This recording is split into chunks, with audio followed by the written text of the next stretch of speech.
Estamos a 6 minutitos nada más de las 9 de la mañana y es momento de darle la bienvenida a la doctora Lorena Quintana, candidata a la vicepresidencia por Cabildo Abierto. Quedan menos de 20 días de cara a las elecciones y vamos a conversar un poco entonces sobre este tramo final. Bienvenida, doctora, ¿cómo anda? Muy bien, muchas gracias a ustedes. ¿Cómo viene procesando estos días? Mucho movimiento, se los ve incluso hasta cantando con su compañero de fórmula. ¿Cómo vienen procesando justamente la campaña en los últimos tramos? Bueno, bien, mirando el objetivo final, que es llegar al 27 de octubre vivo, primero que nada, ¿no? Porque esto de estar sin parar de un lado al otro. Creo que nuestro objetivo es que la gente sepa cuáles son las propuestas de Cabildo Abierto. Cabildo Abierto no tiene los recursos económicos que manejan otros partidos, que son muy evidentes además, pero lo que tiene es esto, es poder ir a todos los medios, ir a reunirnos con la gente y contarles cuáles son las propuestas de Cabildo Abierto. Ese es el objetivo en este periodo que nos resta. Han hecho, digamos, punta con tema adicciones, con tema provida, con tema seguridad y, bueno, el tema de la deuda. ¿Encuentran eco en la gente cuando van al interior? Sin duda que sí, hay algunos temas que solo Cabildo Abierto trajo sobre la mesa en este periodo. La defensa de la vida, sin duda que es uno de ellos, y además sabemos que no hay ningún otro partido que en este periodo lo plantee, ni lo hable, ni quizás ni siquiera comparte la propuesta de Cabildo Abierto, y eso hace que mucha gente que piensa como nosotros esté mirando a Cabildo Abierto con una posibilidad de votarlo el 27 de octubre. Hay temas como las adicciones, donde también somos los únicos en que nos paramos diciendo que lo que se está haciendo hoy como prevención no es una verdadera prevención. Hoy se está haciendo solamente el paradigma de la disminución de riesgos y daños, y no una verdadera prevención donde decimos que queremos que sean menos los uruguayos que inician los consumos, menos los que tienen un consumo problemático de drogas y a edades más tardías que se inicien. Solo Cabildo Abierto habla de ese tema. Cabildo Abierto entiende que el paradigma que se está utilizando ahora, que es una continuidad de la última administración del Frente Amplio, es equivocado.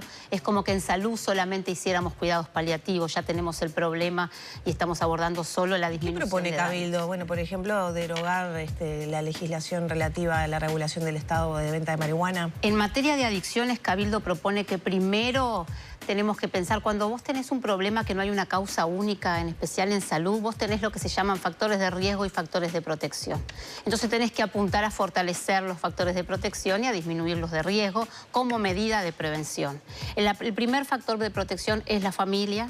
Hay estudios, evidencia mundial, pero también en Uruguay, que muestra que cuando hay una familia atrás, el consumo es muchísimo menor. Un estudio de Montevideo, 17 años consumo de cannabis, muestra que cuando hay una familia atrás, el consumo es 6 veces menor. Sin duda que fortalecer la familia, brindarle herramientas a los padres para tener un acercamiento con sus hijos. ¿Herramientas como cuáles, por ejemplo? Por ejemplo, herramientas de comunicación. Hoy la comunicación entre padres e hijos realmente se ha perdido. Los adolescentes dicen queremos ser escuchados, necesitamos ser escuchados.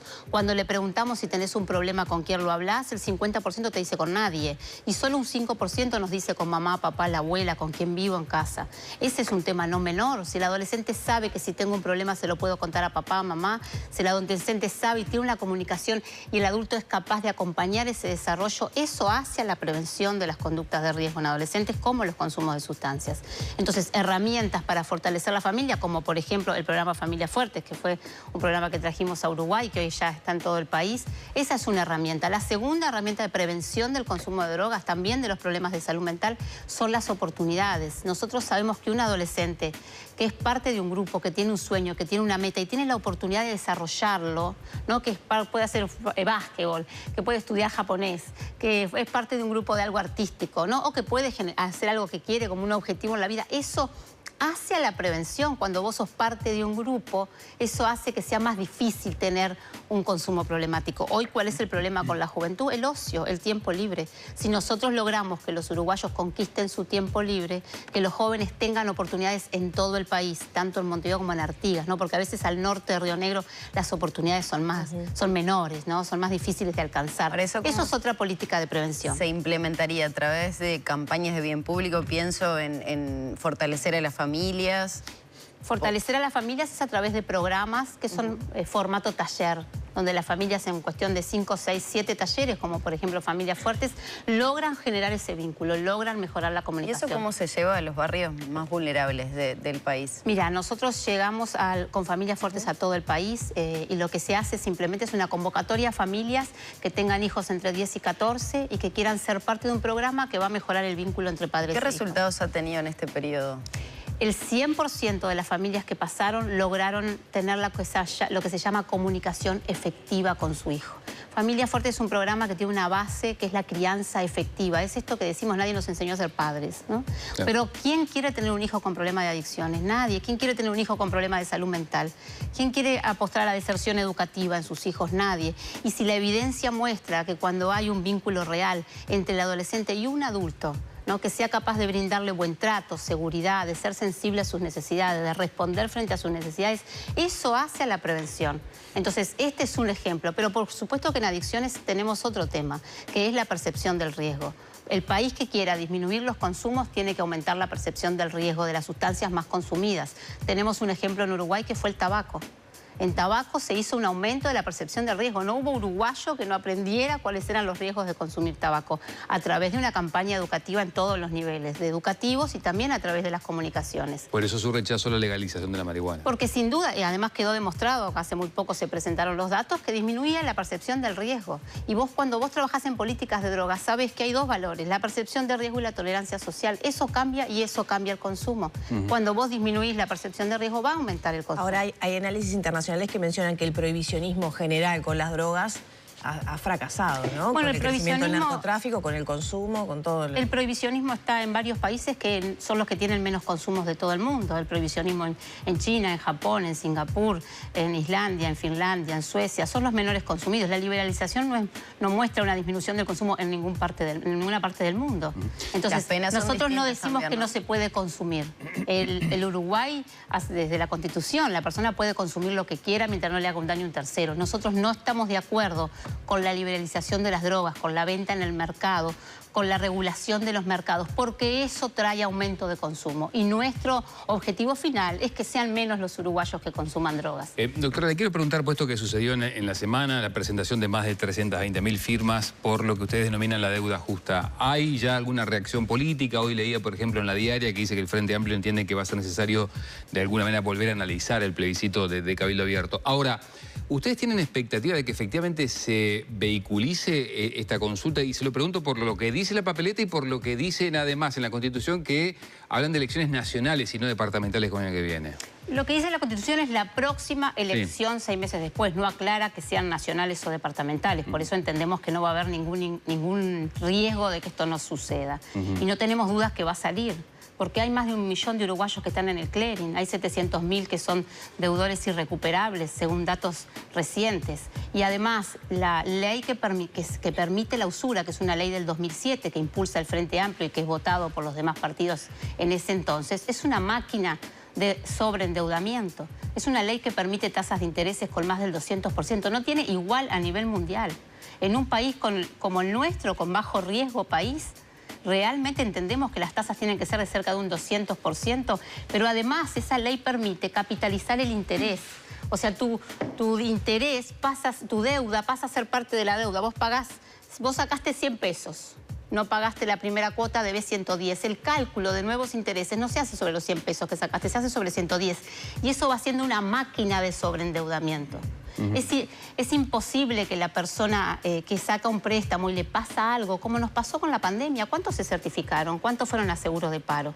¿Cuántas personas viven en una situación en la que se atrasa 1 o 2 cuotas? Cuando se atrasa 2 cuotas, es una máquina de generar intereses, que es imposible saldar. Y tenemos tenemos 1000 historias, porque cada vez que se acercaban a firmar nos contaban historias que realmente hay que solucionar esto ya, de la forma que sea, pero ya. ¿Qué respuestas han tenido de la Corte, por ejemplo, para ver si es posible, como planteaba Alfredo, se pueda materializar en las elecciones departamentales? No hemos tenido respuesta negativa. Nosotros entendemos que la redacción es clara, dice 6 meses antes de la próxima elección, no dice que tengan que ser elecciones nacionales. Por eso creemos que no hay ningún inconveniente. Pero hay que esperar a que la Corte defina eso, ¿no? Sí, hay que esperar también que cuenten, ¿no? Que se revise todo. Ahora, si la próxima legislatura toma el toro por las astas, si legisla en la materia, ¿se puede dejar sin efecto la consulta eventualmente? Eso está advertido. 2/3 podrán fijar una tasa de usura, ¿no? Hasta dónde pueden los uruguayos, los prestamistas, los bienes y servicios, hasta dónde pueden cobrarte tasas de interés.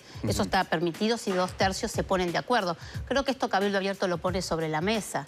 Lo que pasó hace poco, que se generó un acuerdo entre privados para disminuir las deudas, eso demuestra que hasta este problema existía, que nadie lo hablaba, que nadie lo traía. Yo creo que ni los uruguayos Pero si hubiera un acuerdo político o intencionalidad política de llegar a ese acuerdo, ¿se dejaría sin efecto eventualmente la consulta? Si hubiera un acuerdo político, sí, por supuesto. Si 2/3 se pusieran de acuerdo, sí. Pero recordemos algo, ningún partido apoyó a Cabildo Abierto. Ahí está, yo le quería preguntar, todos los partidos fueron a favor. ¿Por qué piensa que eso sucedió? Si es tan bueno, ¿por qué ningún otro partido lo apoyó? Sobre todo los socios de la coalición. Bueno, no estoy en la cabeza de los parlamentarios, pero seguramente tiene un análisis de qué pasó. Los uruguayos tienen que saber que en la comisión se votó por unanimidad y que una semana después, cuando se vota en el plenario, todos los que habían votado a favor votaron en contra. ¿Qué pasó en esa semana? ¿Que cambiaron de opinión después de haber analizado el proyecto? No lo sé. Doctora, ¿usted sigue considerando que la ideología de género es uno de los males contemporáneos que tienen los uruguayos? Sí, yo creo que vos le impongas una educación basada en ideología a un niño está mal. Creo que los padres tienen derecho a elegir la educación de sus hijos y así está plasmado en nuestro país. Y creo que hoy hay una imposición de algo que no es biología, que no es ciencia, que es ideología. Que vos a un niño le digas que no nació ni mujer ni hombre, que nació neutro, que tiene que elegir lo que quiere ser, que su género es una construcción social, que su sexo es una construcción social, que el sexo que tiene fue designado por un médico al nacer. Eso de biología, de ciencia, no tiene nada. La ciencia, vos sos, lo que se construye es tu personalidad, no tu identidad. Vos sos desde que estás en el vientre de tu madre y hasta que encuentran tus restos y dicen, era un varón de tantos años. ¿Qué pasa cuando una familia se enfrenta ante la situación de que un niño o una niña pequeña, bueno, se siente de un género diferente al que nació biológicamente? Mira, en un niño, hasta los 10 años, sabemos que tiene un cerebro inmaduro, que tiene un cerebro inocente, que realmente estas cosas de sexualidad ni siquiera se deberían hablar, no se debería educar en esto. Sí en cuidados, sí en cuidado de tu cuerpo, porque tenemos un grave problema con los abusos sexuales en Uruguay. Entonces sí en cuidados, pero no en temas de sexualidad. Esos temas en un cerebro inocente pero hay no se deberían historias hablar. de, no sé, niños que se sentían niñas y que rechazaban vestirse de varón o viceversa, ¿no? En su inocencia, claro que sí. Hay ¿Qué deberían hacer los padres en esto que usted propone? Es una situación inocente. Un niño hasta los 10 años tiene un cerebro inocente que todavía no tiene esa imagen necesaria para poder decidir. De todas maneras, Cabildo Abierto con los adultos entiende que tienen su libertad de elegir lo que quieran ser. De elegir sus gustos sexuales como quieran. No somos quien para juzgar a nadie por sus gustos sexuales. Pero lo que nosotros defendemos es a los niños. Nosotros creemos que a los niños no se los puede educar con algo que no es ciencia, que es ideología. Y así está demostrado. Es más, ¿dónde queda el derecho del padre? Porque hay muchos padres que no están de acuerdo que le enseñan esto a sus hijos. ¿Realmente los estamos escuchando? ¿Qué hace un padre que no está de acuerdo?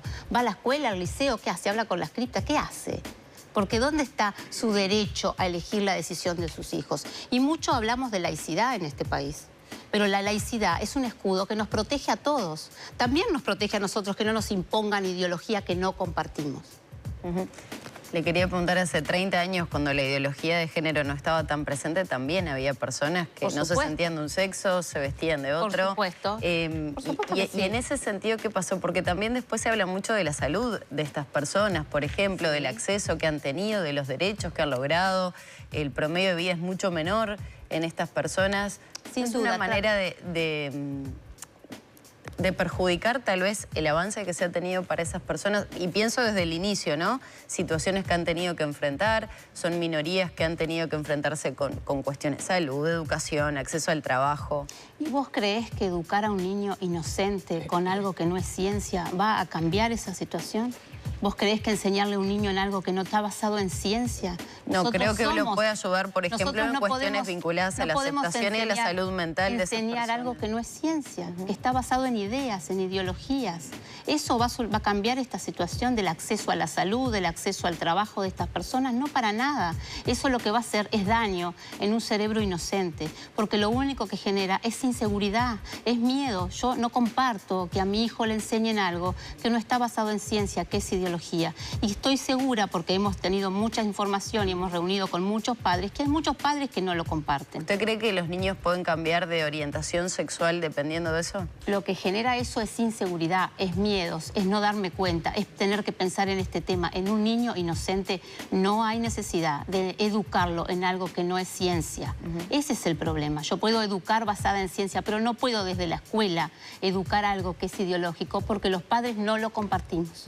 ¿Qué es la ideología de género? Porque tengo entendido que no hay una ideología armada, una corriente de pensamiento que se autodenomine de género. Cuando vos basás tu enseñanza en algo que no es ciencia, cuando vos basás en tu enseñanza y me decís que tu identidad es una construcción social, y yo te digo que tu identidad es, porque vos desde que estás en el vientre de la madre, de tu madre, sos XX o XY, esa es la ciencia.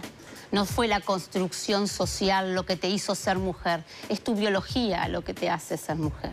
Entonces, eso, cuando vos enseñás algo que no está basado en ciencia, eso es basarte en ideas que no son reales, que no tenemos nada en contra de las personas que se sienten de otro género, que no tenemos nada contra los gustos sexuales de la gente, pero no compartimos que enseñen algo que no está basado en ciencia a nuestros hijos.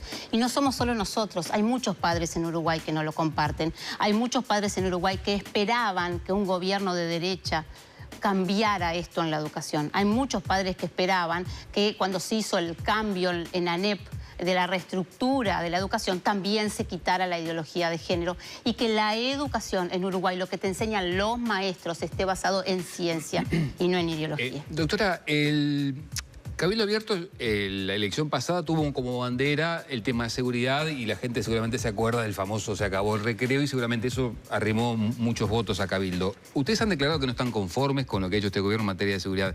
¿Qué creen que se puede cambiar a futuro de lo que no han logrado cambiar ahora? Bien, Cabildo Abierto desde el día 1 ha llevado propuestas a los 3 ministros del Interior que pasaron en esta administración de temas de seguridad. Ha llevado varios puntos que entiende eran necesarios aplicarlos en Uruguay.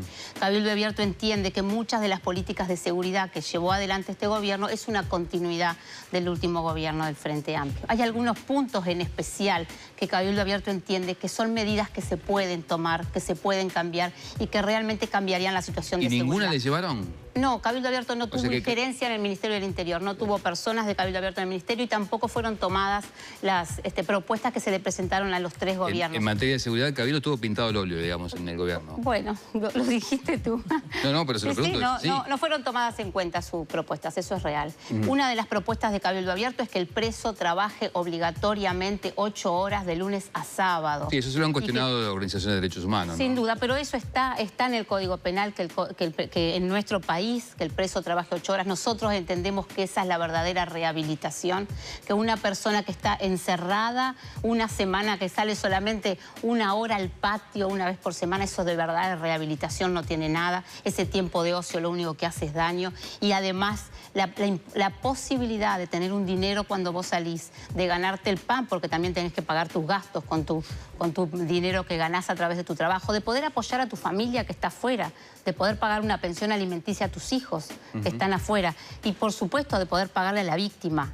Eso para nosotros es una verdadera rehabilitación. Habría que modificar alguna normativa, legislación, acuerdos internacionales, ¿no? Acuerdos internacionales y normativa, ¿no? Nuestra normativa permite permite el trabajo, no el obligatorio. Permite el trabajo. Y si llegan a ser gobierno de vuelta... Y una cosa, estuve hace unos días en la cárcel de mujeres, fui a visitar la cárcel de mujeres porque nosotros hacemos muchas propuestas relacionadas a seguridad, relacionadas a penitenciaría. Y realmente fui por 1 hora y me terminé quedando 3. Pude hablar con muchas reclusas y me sorprendí. Ellas quieren trabajar, pero la oportunidad que tienen es para muy pocas. Del total que había en esa cárcel, un porcentaje muy bajo tenía la oportunidad de trabajar porque no había cupo para todas.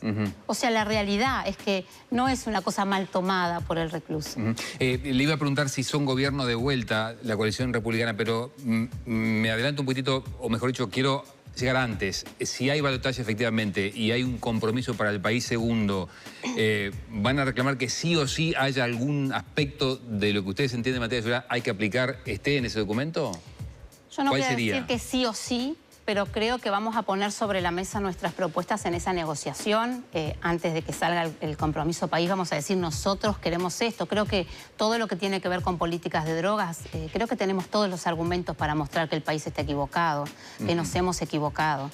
Entonces, entendemos que ese diálogo y esa conversación con los socios de la coalición va a ser afirmativa hacia nuestra propuesta. ¿Van a exigir un mayor grado de compromiso para no quedar pintado el óleo de vuelta? Digamos, y decir, bueno, si no me lo dan, yo no acompaño, no firmo. Yo no utilizaría la palabra exigir. Yo creo que vamos a intentar negociar, vamos a intentar mostrar cuáles fueron los errores de esta administración. Cabildo Abierto propuso esto, esto y esto. Creo que se va a dar una conversación y una negociación que no se dio hasta ahora por la policía. ¿Cómo se ve después de las próximas elecciones Ministerio de Desarrollo Social, integralista al Senado, diputados? Integro una lista diputada por Montevideo, es la lista 7001, voy primera en esa lista diputada por Montevideo. Integro también la lista del Senado, está Guido Manini Ríos en primer lugar, Guillermo Domenech en segundo lugar y yo tercera.